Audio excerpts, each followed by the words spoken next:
우리 노 변호사는 변호사고 그다음에 이제 여성이고 그러니까 여러 가지 이제 좀 고려 생각할 수 있을 것 같은데 어떻게 보세요? 지금 이 사안에 대해서 결정적인 증거 그러니까 두 가지잖아요. 아무런 증거가 없는데 CCTV가 뭐 다 봤지만 그런 건 아무것도 없고 그냥 주장인데 그걸 가지고 실형을 내릴 수 있느냐라는 게 이쪽의 주장이고 반대쪽에서는 일관된 그 여성이 일관적으로 진술하고 있지 않느냐는 건데. 근데 이 판사님의 태도가 이상한 게 사실은 아닙니다.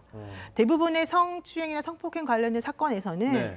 둘만이 진실을 알고 있고 나머지는 알 수가 없기 때문에 그렇죠. 나머지 증거라고 하는 게 존재할 수가 없어요. 네. 그러니까 저 CCTV 같은 경우에도 지금 물론 신발장 때문에 가려지긴 했지만 네. 지금 다른 쪽에서는 다른 각도에서 찍은 게 있다 이런 얘기를 하고 있어요. 예. 그렇지만 제가 봤을 때는 그 각도에서 찍어도 아마 제대로 안 보일 가능성이 있는데 그럴 경우에 재판부가 판단하는 것은 네. 피해자가 왜 거짓말을 하겠느냐 첫 번째. 네. 두 번째는 피해자가 과연 이 사건에 대해서 얼마나 일관적이고 그런 신빙성 있게 계속해서 진술을 구체적으로 하고 있느냐 이걸 본다는 건데 예. 지금 재판부가 판시한 내용처럼 이 피해 여성이라고 주장되는 사람은 일관적으로 그 상황을 진술을 구체적으로 하고 있다는 거거든요. 그게 바로 현재 요즘 그 벌어지는 성폭력과 관련된 일관된다는 건 엉덩이를 만졌다 이런 얘기 아니에요? 그러니까 본인이 그 남자분이 어떤 식으로 자기에게 성추행했는지에 대해서 구체적이고 일관적이고 옛날하고 그러니까 그 거짓말하지 않은 것처럼 보이는 여러 가지 행동들이 정황 증거로 나와 있기 때문에 그 판사님이 판단하기에는 이 여성분의 말을 믿지 않을 수가 없다 이렇게 본다는 거죠. 그러니까 법적으로는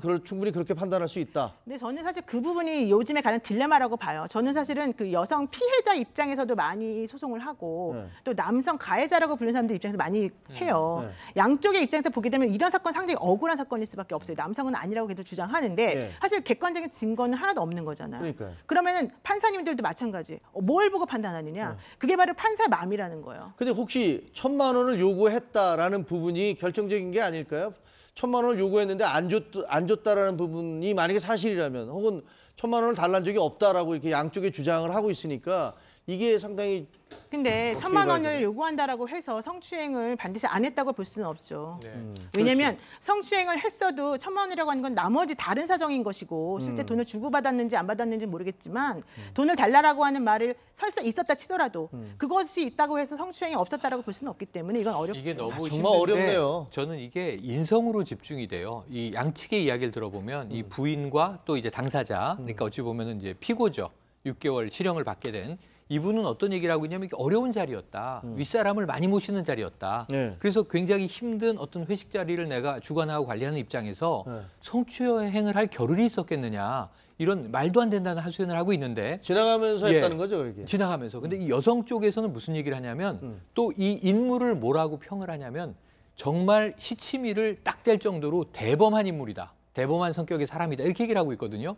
이건 정말 마음속을 지금 들여다보는 거잖아요. 근데 그게 보통 사람 같으면 진짜로 과거에 그런 정력이나 이런 걸 여러 번 해보지 않았으면 그렇게 하기는 쉽지 않았을 텐데. 그래서 저는 예를 들면 이제 우리가 이 당사자를 모르는 상황에서는 그러니까요. 뭐라고 재단하기가 너무 어렵고 그 주변 인물이라면 감이라는 게 있지 않을까 하는 생각을 해요.